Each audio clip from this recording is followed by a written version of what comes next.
ओम गुरुर्ब्रह्मा गुरुर्विष्णु गुरुर्देव महेश्वरा गुरुर्साक्षात् परम ब्रह्म तस्मै श्री गुरुवे नमः। कार्तिक मास महात्म का 31वां अध्याय बतलाया भगवान ने प्रभु स्मरण का सरल उपाय। भगवान श्री कृष्ण बोले, जो प्राचीन काल में उज्जैन में एक महापापी और दुरात्मा धनेश्वर नाम का ब्राह्मण रहता था। वह रस, चमड़ा और कम्बल आदि का व्यापार करता था। वह वेश्यागामी और मदपान आदि बुरे कर्म को करता था। चूंकि वह रात दिन पाप में रत रहता था, इसीलिए वह व्यापार में नगर नगर घूमता रहता था। एक दिन महिष्मती पुरी जो राजा महिष ने बसाई थी, इसलिए वह राजा के नाम से विख्यात था। उसी नगरी के पास ही पाप नाशनी पुण्यकारिणी भगवती नर्मदा बहती थी। उस नदी के किनारे देश देशांतर से आए यात्री कार्तिक व्रत करने को कुछ दिन के लिए ठहरा करते थे। उन कार्तिक व्रत करने वाले प्राणियों को वहां ठहरा देके वह दुष्ट धनेश्वर भी इधर उधर घूमता हुआ 1 मास के लिए वहां ठहर गया। अपने माल को बेचता हुआ नर्मदा नदी के तट पर घूमता हुआ अब ब्राह्मणों को और देव पूजा में रत देखता था। वह देखता कि कोई तो ग्रंथ पढ़ रहा है, कोई सुन रहा है।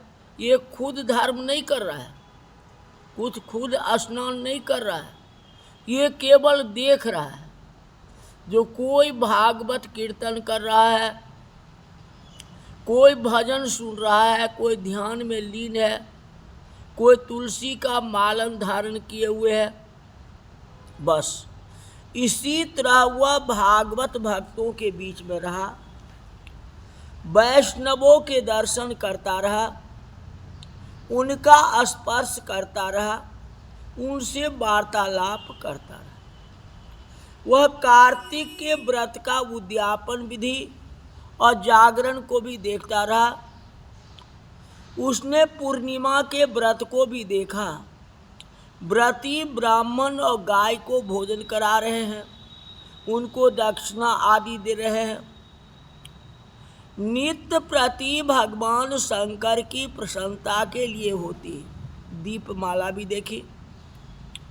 त्रिपुर नाम के राक्षस के 3 पुर को जो शंकर जी ने इसी तिथि को जलाया था, इसलिए शिव जी के भक्त इस तिथि को दीप उत्सव मनाते हैं।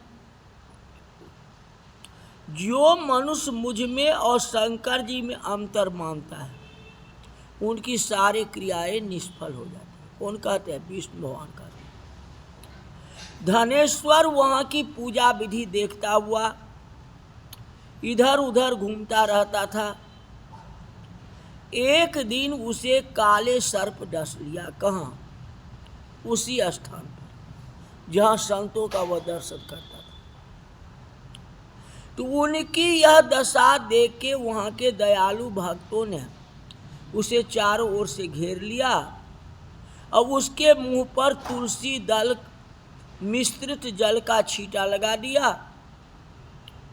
जब उनके प्राण निकले तो जम के दूत उसे बांध करके कोरों से मारते हुए जमपुरी में ले गए। उसे देख के चित्रगुप्त ने जम से कहा कि इसने बाल्यकाल से लेकर आज तक बुरा कर्म ही किया है। इसके जीवन में पुण्य तो लेश मात्र भी नहीं दिखाई देता। यदि मैं पूरा 1 वर्ष आपको सुनाता रहूं तो इसकी पाप की सूची समाप्त नहीं होगी। यह महापापी है अतः इसको एक कल्प तक घोर नरक में डालना चाहिए। चित्रगुप्त जी के बात सुन के यमराज ने बड़े क्रोध में आकर उसे अपने कालनेमी के समान भयंकर रूप दिखाते हुए अपने अनुचरों को आज्ञा देके कहा कि हे प्रेत सेनापतियों, इस दुष्ट को मुंगदर से मारते हुए कुम्भी पाक नरक में जाकर के डाल दो। सेनापतियों ने मुंगदरों से उसको सिर फोड़ते हुए कुंभी पाक नरक में ले जाकर के खोलते हुए तेल की कड़ाह में डाल दिया। प्रेत सेनापतियों ने उसे ज्यों ही तेल की कड़ाह में फेंका तो लपलपाती हुई आग अपने आप ठंडी हो गई। जिस प्रकार प्रहलाद को अग्नि में डालने से वह ठंडी हो गई थी। यह विचित्र घटना देख के प्रेत सेनापतियों ने यमराज के पास जाकर के सब हाल बताया। यमराज भी आश्चर्यचकित होकर के धनेश्वर को अपने पास बुला के स्थिति पर विचार करने लगे। उसी समय नारायण नारायण का कीर्तन करते हुए देवऋषि नारद जी वहां पर आ गए और यमराज से कहने लगे कि हे यमराज, यह ब्राह्मण नरक में डाले जाने के योग्य नहीं है, क्योंकि इसने अंत समय में कोई शुभ कर्म नहीं किया है जो कि नरक यातना को नष्ट करने वाले हो। जो लोग भागवत भक्त का दर्शन करते हैं, उनके वार्तालाप को सुनते हैं, उनका स्पर्श करते हैं, उन्हें चाहे कोई भी पुण्य कर्म न किया हो, सहज में उसे स्वर्ग की अधिकारी हो जाता है। अतः धनेश्वर पुण्यात्माओं के संग में स्पर्श से स्वर्ग का अधिकारी हो गया। यह पुण्यात्मा है, यह यक्ष योनि इसको दो, और ये केवल पाप भोग करने वाले नरक इनको दिखा दो, केवल नरक को दिखा दो। भगवान श्री कृष्ण ने कहा, जब नारद जी ऐसा कह के चले गए तो धनेश्वर को पुण्यात्मा समझते हुए यमराज ने दूतों को उसे नरक दिखाने की आज्ञा दी। तो मुझे सहारा है तेरा सब जग के पालनहार, कार्तिक मास महात्म का 32वां विस्तार। भगवान श्री कृष्ण ने कहा कि प्रेतपति यमराज की आज्ञा से धनेश्वर को नरकों के पास ले गया और उसे दिखाता हुआ कहने लगा कि धनेश्वर, इन भयंकर नरकों को देखो जिनमें पापियों को जम के दूत सदा ही दुख देते हैं। सबसे पहले तप्रवाचुक नाम का नरक है, जिसमें देह जलने के कारण पापी विलाप करते हैं। भोजन के समय जो प्राणी भूखों को भोजन नहीं देता, वह बार बार इस नरक में डाले जाते हैं। वह मनुष्य जो गुरु, अग्नि, ब्राह्मण, गाय, वेद और राजा इनको लात मारते हैं, ऐसे व्यक्ति इस भयंकर नरक में जाते हैं और उसको अतिशय पाप का फल भोगना पड़ता है। इससे आगे दूसरा आंध्रतामिश्र नाम का नरक है। हे ब्राह्मण, सुई के भांति मुख वाले तमोत नाम के कीड़े इन पापियों को काट रहे हैं। इस नरक में दूसरों को दिल दुखाने वाले पापी को गिराए जाते हैं। अब तीसरा कॉकक्रैन नाम की नरक है। इस नरक में पापी आरे से चीरे जाते हैं। यह नरक भी अमित वन आदि भेदों से घिरा हुआ है। इसमें स्त्री और पुत्रों में वियोग कराने वाले प्राणियों को कढ़ाई में पकाई जाता है। दो प्रियजनों का विछोह कराने वाला मनुष्य भी इस नरक में तलवार की धार से काटे जाते हैं। कुछ भेड़ियों के डर से भाग जाते हैं। अब तुम चौथा नरक देखो, इसका नाम अर्गल है। इसमें पापी लोग तरह तरह से चिल्लाते हुए इधर उधर भाग रहे हैं। ये नरक भी बध आदि भेदों से 6 प्रकार के हैं। फिर कहते देखो, यह कूट सालमली नाम का 5वां नरक है, जिसमें कि अंगारों की भांति कष्ट देने वाले बड़े बड़े कांटे लग रहे हैं। यह भी यातना आदि के भेदों से 6 प्रकार का है। जो दूसरे स्त्रियों के साथ रहता है ये नरक में डाले जाते हैं। इससे आगे उल्वन नाम का 6ठा नरक है, जिसमें सिर नीचे करके पापियों को लटकाया जाता है। जो लोग भक्षा या भक्ष का विचार न करते, दूसरे के निंदा करते हैं, चुगली करते हैं, उसको इस नरक में डाला जाता है।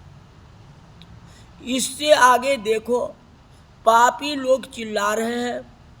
दुर्गंध भेद सी नरक भी 6 प्रकार का है। फिर आगे 7वां कुम्मी पाक नाम का नरक है। यह बहुत ही भयंकर है, कहते ब्राह्मण। यह भी 6 प्रकार का है। इसमें महापातकी लोगों को पकाया जाता है। इस नरक में हजारों वर्ष तक यातना भोगनी पड़ती है। यही रौरव नरक है। इच्छा रहित जो पाप किए जाते हैं वह सूखे, और इच्छा पूर्वक जो पाप किए जाते हैं वह पाप आद्र कहलाते हैं। इस प्रकार शुष्क आद्र भेदों से यह 2 प्रकार के होते हैं। इसके अतिरिक्त और भी पृथक पृथक 84 नरक है। भगवान श्री कृष्ण ने कहा, इस प्रकार प्रेतपति धनेश्वर को सब प्रकार के नरक दिखाने के बाद यक्ष लोक में जाके उसे वहाँ का राजा बना दिया।